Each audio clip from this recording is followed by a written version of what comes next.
Hello and welcome to the IDEMS podcast. I'm David Stern, founding director of IDEMS, and it's my pleasure to be here today with Michael Obiero, long-time collaborator and great friend. Hi, Mike. Hello, David. Always a pleasure to meet you and have a chat. Absolutely. And we're in a beautiful part of Kenya at your home now, recording this, and so it's a great privilege to visit. It's been great having you for the last couple of days, and hopefully you are finding the environment quite suitable for your needs. Always. No, it's wonderful here. But I do want to dig in. It's been a while since we last did an episode. A lot has happened. You've been working on the textbooks, of course, which I'm sure we'll mention, but also this MSc program, which is now due to launch in September. And next week we have the STAC conference. So it's a busy time for you. Exciting times indeed. Some of the projects we envisioned are coming to fruition. We can see them developing in interesting ways. For the textbook, we've been having school visits, talking to teachers directly, experiencing the use of the books in the classroom. As we mentioned, the MSc program is going to be launched in the next month or so, in September. And that's a program we've been thinking about for the last 13 years, at least. And then for the first time, we're having the International STAC Conference in Kenya, in Africa. Of course, very exciting. It's the first time it's out of Europe. That's correct. This is a big deal, and it's got a good attendance. About 100 people are coming from all over the world. Really impressive. So I want to dig in first to this MSc program. We've had a few other episodes around this. But this is the Open University of Kenya, who is launching in collaboration with us. We've got an MOU with them, but it's really been a lot of your driving behind the scenes, this Masters in Mathematical Innovation. As you mentioned, we've been thinking about the program for a long time, and the initial motivation of the program was a number of teachers who wanted to come back to the university to do their MSc. And we realized that an MSc in math was not a good fit for the skills they wanted to be productive in the work environment. So let's just dig into this for a second.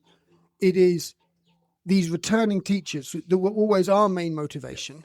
When you say it's not a good fit, their motivation was split. Some of them were taking the MSc to leave education. Yes, some of them wanted to leave education. Some of them wanted to continue with education. And the interesting thing is that most of the teachers had taken a number of years outside university education while teaching at high school, trying to get enough money to come back and do their MSc. And so the long break from university mathematics, of course, it was difficult for them to get back to university mathematics after a long time. And when we say university mathematics, this is pure mathematics, applied statistics. These are the main MSc programs that are available in Kenya. That's correct. And they are they're slightly old-fashioned, one might say, but they're absolutely sensible programs if you are wanting to carry on into a mathematics PhD or a statistics PhD and become an academic. That's what they're designed for. True. But that is really not the motivation of any of these teachers. No, most of them are just looking for promotions, maybe ways of working directly with the Ministry of Education. And so they just wanted a promotion that would place them in a better position to work directly with the ministry or other organizations. Absolutely. And I think the other organizations is a key thing. Many of them, particularly on the applied statistics, were saying, this will get me an NGO job. But the program wasn't designed for that. It wasn't designed for either of these things. It was designed to try and create the next generation of mathematics academics. Exactly. Whereas what we found and what we knew is the really good students in those pure programs, they were always the students that were carrying on, the ones who got, like yourself, a scholarship of some sort, and the time it was a graduate assistantship. Yes, and that was the good students that we had. Yes. And one of my deep learnings when I was a lecturer here was the fact that actually I shouldn't just focus on the good students. The weak students who were not at the same level academically to pursue a mathematics academic career, they were really valuable. I mean, the best MSc program I did was by a school teacher He was actually not a school teacher. He was a TVET, I think. He was in Tibet, yes. But he was an educator. And he was doing applied statistics, and yet he couldn't use the computer himself. And so he was going to the cyber cafe to get someone to type his notes up for him. And yet he did the most amazing MSc project, which changed my thinking about assessment in statistics, training in TVETs. It was amazing. I remember he was using CAST to teach his students about statistics. And this was just an innovation which introduces students to using these textbooks. And students found them so valuable that his class did extremely well compared to other teachers. Well, this is the thing. It was a 20% increase on a centralized exam, which he was then able to demonstrate was nothing to do with him, because he got his colleague to use the same materials and they had a 20% increase, and there was no difference between those two classes. Yeah. So it wasn't the teacher, it was this effect.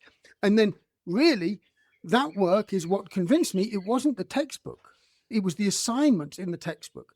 Because the students who had access to the textbook but didn't do the assignments, they didn't get the 20% increase. This is what he found out. It was incredible. And that's where my obsession became with these assessment pieces and the work on Stack.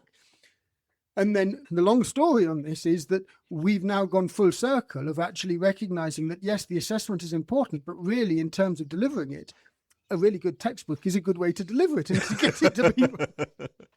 So this is something which is part of the journey we've been on, and we can attribute it to this student who, from an academic perspective, was not the top of the class.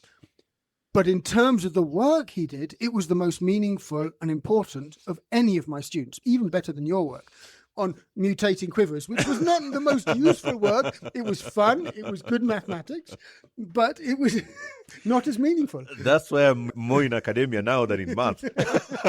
It's about impact. Exactly.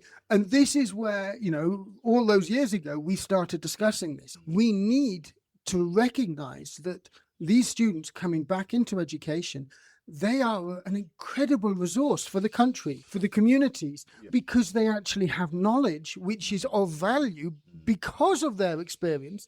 It is just not of value to turn them into world-class mathematicians.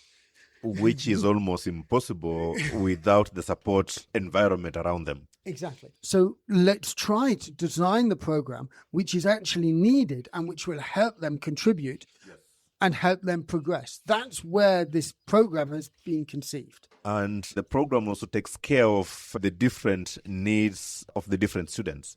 So if someone wanted to continue teaching in the classroom, we wanted to give them tools to make them more productive, both in class and in terms of developing teaching and learning materials. If they wanted to get into statistics, there's a pathway that leads into statistics, mathematical modeling. Responsible AI. There's AI, which is a big thing now, and we can't ignore it. And we have to teach people how to use it responsibly. But we couldn't resist. There is also a pathway for those mathematicians. It is gate-kept by a category theory course. It's a clever way of making sure that only those who are really, really committed and passionate to put in the work, to do the math, can actually do it. So anyone who wants to do the math can, of course, do the math. If you're wanting to graduate, then you will not choose that route. That route is deliberately designed so that it will deter those who are not the mathematicians in making, wanting to become mathematically advanced. But it is also really interestingly designed that it doesn't teach any mathematics that is taught in other MSc programs in Kenya. It's filling in the gaps, it's combinatorics, it's number theory. These are things which are not widely taught in Kenya. And so it's giving people entry points to research mathematics, to formal mathematics, from a perspective that would enable them to carry on to further studies and to bring these new domains back into Kenya, to expose a broader audience to them in the future. Whether anyone does it or not, that's to be seen. I'm also conscious that the Open University of Kenya has a minimum number of students it wants on a given course. And so it might actually mean that it's a few years before those ones are. Yeah, I think for now we are a bit safe. Most people will go the route of education or statistics or modeling. So it's a long way until we see someone who really wants to do the math. We are passionate of the math, of course, and we'll be excited to have someone take the math.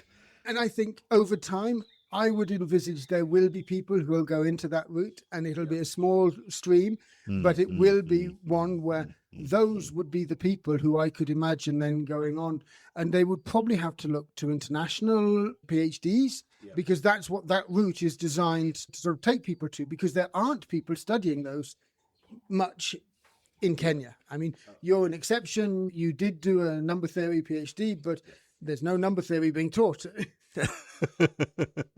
Our main focus, though, was on the education bit because of the CB implementation which is going on in the country.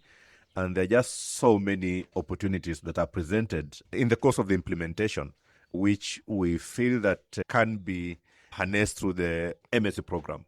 At the forefront is supporting teachers who are actually implementing the CB in classrooms to better understand what CBE means, better understand how to deliver the curriculum, because the learner is at the center of the curriculum.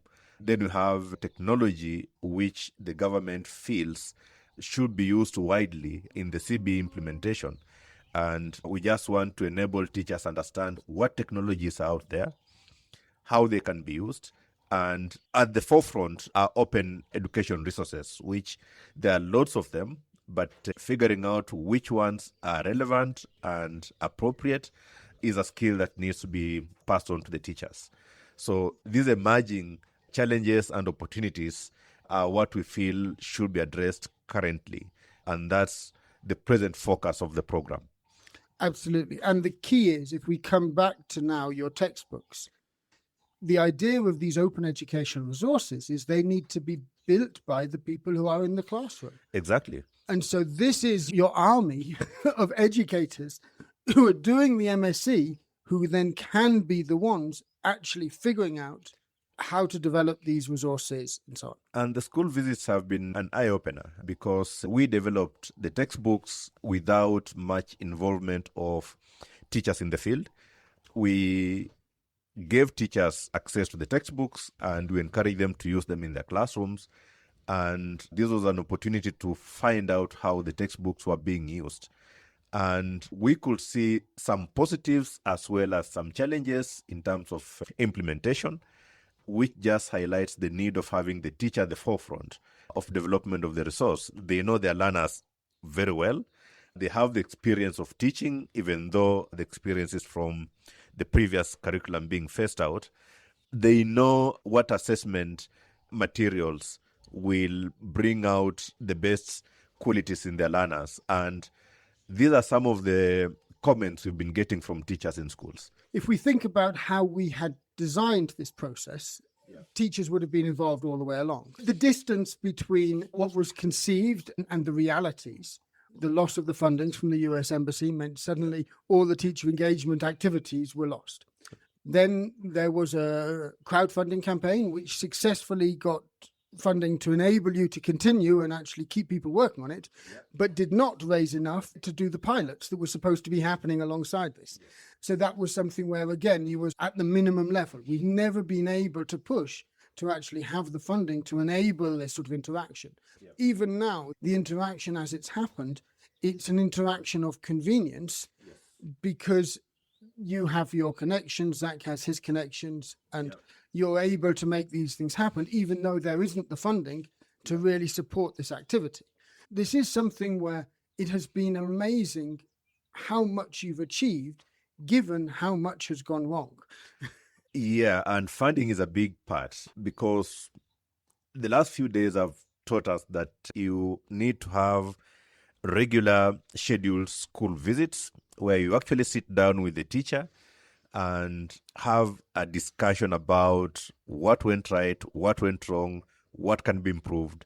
And this needs to happen across different types of schools because different schools have different capabilities and different challenges. So just having one school is not enough. But as you put it, we've managed to make some progress despite the many challenges being faced by our organization in terms of funding. And some of those are commitments from one of the biggest schools in the region that they want to be a benchmark in terms of development and piloting of the textbook. And that's kind of a big deal at this stage. Absolutely. And the thing is, this is where right from the beginning, we've developed these online trainings for teachers to be able to do that, because we couldn't do the school visits because there wasn't the funding for that. So we've developed these online trainings. And that's something where we already knew face-to-face was important. True. But all you could do was the online. And the online in that context, let's be clear, it hasn't worked yet. Yeah. Teachers, they're overwhelmed, new curriculum. If you're not there with them, if you're not holding their hand through this, they're not going to take on additional things out of their own initiative right now. Now is the wrong time for that. Yeah. It might work, and this is the other thing you've been talking about, is collaborating with national entities like Semaster, like the Teacher Service Commission. These are entities where actually embedding some of the things that have been developed, some of these e-learning components, some of these other ways of interacting with teachers may be possible through them. And that's something you've got the interactions with. There's still hope that that's going to evolve, and particularly in combination with this MSc program. And it fits in nicely because when we approached Semaster, we told them we have a potential solution to the problem of textbooks in schools. And they were extremely excited. Our challenge is we could not reach many schools. For them, reaching schools was not a problem because they have the data of all schools in the country. The MSc program could be an avenue of, say, TSC using for capacity building of teachers and for promotions, for instance. So having these discussions between the Teacher Service Commission that you could use this MSc program actually for capacity building. I know currently we have retraining programs by the government, but they can only reach a small number of teachers because they have to be organized physically, and then at least one teacher per school within the region is invited. So not all teachers benefit. And in most cases, we found out that those are extremely rushed because so much has to be covered in a very little period of time. So mostly it's just sharing PowerPoint presentations that teachers can read on their own after the events have been held. So we are looking at the MSc program and the way it's structured with the micro certifications. You could have a program that TSC says, okay, now this course is what we need for the teachers at this particular time. And they can encourage all teachers in the country to take the course, of course, at a discount, so that it's a way of reaching out to all teachers in the country to retrain them on delivery of the competency-based education. Or if it's the use of open education resources, which the textbook is one of them, if Semaster and KICD decide to take on the textbook to be a government-issued book, then the MSc program, some of the courses within the program could be a way of helping teachers understand how to actually use the textbook and actually how to contribute to development of the textbook, because it's always our view that the teachers should be at the forefront of developing their own teaching and learning materials. And the thing which is so interesting about how you've done this is we're not saying that everyone should do the MSc program. There's 22,000 maths teachers in Kenya. But what you're saying is that the micro-certification, which the Open University of Kenya has, means that actually there could be individual modules which are serving a broader purpose and which could get redesigned. And it might be that they get redesigned in such a way that they're now tailored specifically. We talk about variants at IDEMS, that a variant of that module is then tailored to Semaster or TSC's needs. And so that would be absolutely imaginable to then take that, co-design it with them, and for it to serve this double purpose, actually serving both as an entry point to the MSc program as well as professional development for teachers. These are still pipe dreams right now, but the interactions you're having really mean that this is something where over the next 2-3 years, we could see that happening. Yes. We are also open because we are part of the development of the program, and together with IDEMS, we are looking towards implementing the program. So if TSC approaches us and says that this is an extremely good program, but maybe we need 1 or 2 more courses added to the program to meet our needs, we are extremely happy to partner with them. Absolutely. And the beauty of how the Open University of Kenya has designed these programs means that it's all modular. This could actually be lifelong learning. This could be inserted into the program without disrupting the program as a whole. True. And the way the program is designed, you say it's modular. It means that a teacher can pay for a module if they can afford one module. And if they do a number of modules, then they get the postgraduate diploma. Yeah. If they continue doing a number of courses and projects, they get the MSc, for instance. So it's extremely flexible. It's fully online. We are envisioning having bits of blended in-person components. Subject to funding. So everything depends on, if we have funding, then we can do more. But for now, we are doing just enough to make sure that it's a very good program. Funding just makes us do a bit more to make it exceptional. It is true that with a bit of funding, we could do so much more. But what is amazing about the approach you have and what you've been doing is the funding is only added value. True. Nothing you're doing depends on the funding. I love this approach. And it's so different to what I'm used to in the UK, in Europe, in the US, where people have wonderful ideas for projects. Yeah. I mean, they make grant applications. And if the grant is funded, they try their best to do it while the grant is there. And then once the grant is finished, then they move on. And when the grant is not funded, then, well, okay, that idea wasn't good enough. And that's putting all the power in the funder's hands. Whereas really what you're doing is saying, no, this is happening. For sustainability issues, we have to think about what can we do without funding? And almost everything we do as part of InnoDems or whatever I envision myself has always been, what can I do without funding or with the minimal funding available, so that if we get funds, it's just added value. When I talk to teachers, one of the bottlenecks of teachers continuing with their studies is finances. And most teachers want to continue with their studies, but the problem is they don't have the funds. Once they finish college, of course, they have to pay loans. Most of them move on in terms of getting married or starting families. And it's extremely expensive setting up a new family and you're paying student loans. So continuing with education is put at the back of their mind until such a time when they're able to afford it. And by the time they're able to afford it, the traditional MScs are no longer a good fit, because the reasons they want to do the MSc is different from someone coming fresh from the bachelor's degree. So as I talk to most of the teachers and I describe the MSc program, it's modular. You can pay for one module if you can afford it. It's fully online. You don't have to leave your workstation to go and do the program in a given university. The project is a big issue. And I tell them that if you are doing the education component, even statistics, even AI, you can do the project with your learners in your class and present on that project, because we want projects to be actionable pieces of research that go towards improving what the teachers are doing. So this is an extremely appealing program to most teachers. Absolutely. And we focused in a lot on this MSc. We're both very excited about it. It's not the first time we've talked about this together, but it is moving forward. Yeah. And I want to bring out I was shocked in a positive way at when we discussed this with the Open University of Kenya. My question is, what's your upper limit for numbers? Yeah.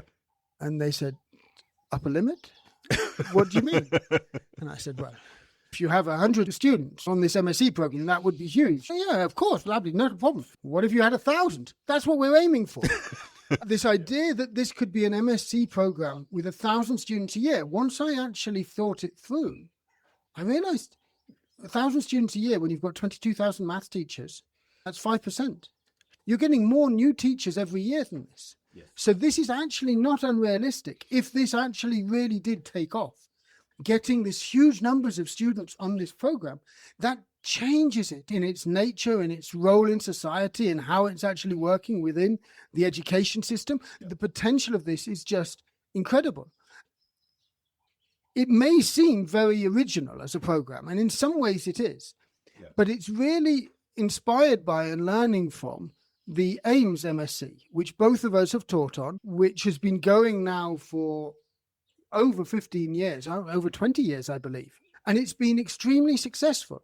It offers full scholarships to the top students all around the continent. That's correct. But it is an MSc, as the MSc in Maths Innovation, which is all about opening people's eyes to the possibilities. It is an MSc where, yes, some students may carry on into academia, but others are intended to go back into education, into NGOs, into industry. That is how it is designed. It is not a specialist master's, it's a generalist master's. And this is, if you think about the program that we've developed, it is just a formalization of that into a scalable form for within a country. If a student gets offered an AIM scholarship, I'd recommend that. It's an incredible experience. But that's a handful of students a year from a given country.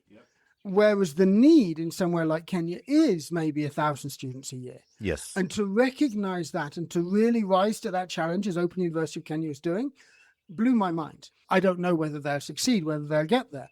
But that is their ambition for this program was just mind-blowing to me. Yeah, I mean, you look at AIMS and they can only take not more than 500 students in the entire continent in any given year. And here we are only for the Kenya case where we are saying, okay, we can take 1,000 a year.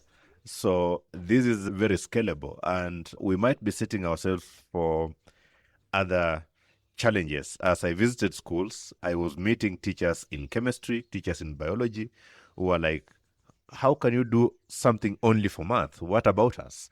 So we have to go back to the drawing board, I'm afraid, and maybe the next year or so and figure out. Oh, I am with you. My ambitions are big.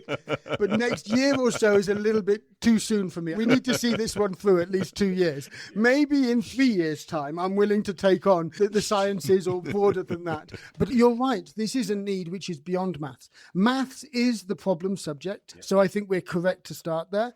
But you're right. This is a need which is much broader. And it would need broader sets of expertise. We have the expertise amongst us to do this for maths. In our contacts, in our networks, we brought in professors from Edinburgh, from Caltech, who are contributing to the program. This is something where we have those contacts, we can bring those people in. But to do this for chemistry, for biology, for physics, at the same time, maybe why not English literature while you're doing that? For the textbook as well. We are having all these requests that you are having a textbook for math. Can I have a textbook for Kiswahili? Can I have a textbook for history? I think the textbooks are more reasonable. I'm willing to work on that with you over the next few years. The MSc program, give me a few years to actually catch my breath on the maths innovation before we start discussing what this would look like to do it for other subjects. I think it's about time we should finish this episode. I had one last thing I wanted to just get you to finish on. And this is, we've talked about the textbook. We've talked about the MSc. We've hardly talked about the STAT conference. Just very briefly, this is really the people who are coming into this. Many of them have never been exposed to the Kenyan context. What is this opportunity? What does this opportunity represent to you? So it's helping the international community to try and really understand what's going on in Kenya and in Africa, and also exposing the local community to international experts in the field of assessment, especially using technology in mathematics. I'm really looking forward to engaging the education stakeholders in the country, maybe having a discussion with the international experts on how they can benefit from the international expertise in terms of the MSc, in terms of the textbook, which has, of course, STAC exercises. We are looking towards actually setting up a research agenda around the work we are doing and the work we're envisioning to do with the ministry and other ministry stakeholders. So in a nutshell, one of my goals is to bring everyone on the same table and just openly discuss about the opportunities that are available and how we can explore and respond to these opportunities. And I just wanted to draw out, you said in Kenya and in Africa, and you have successfully got, I think it's something like 10 African countries represented, which is not easy, given funding, given the rest of it. It's a real achievement. Some of them are long-term collaborators, Ethiopia, Tanzania. They've been part of this journey for a long time. But the breadth of people coming is really impressive. So congratulations. I look forward to next week's event and hopefully interesting things will emerge, which is all we can ever hope for. True. And we are hoping for the best. Some of the guests are already here in my home. It's quite crowded tonight. We are having fun. We are meeting other guests in a few hours, especially the Caltech students. And we're extremely grateful to the Caltech community for supporting the work we are doing, especially the conference and the work around textbooks. We are extremely grateful. So looking forward to having another discussion after the conference and just having a discussion of where do we go from here. Well, actually, now you say that, maybe we should have another discussion on the Caltech summer internship, which you're hosting, and what's happening there. That's for another episode. We're already slightly longer than our normal episodes, so it's a good time to wrap up. Thank you once again. Thank you so much, David, and glad to have this discussion.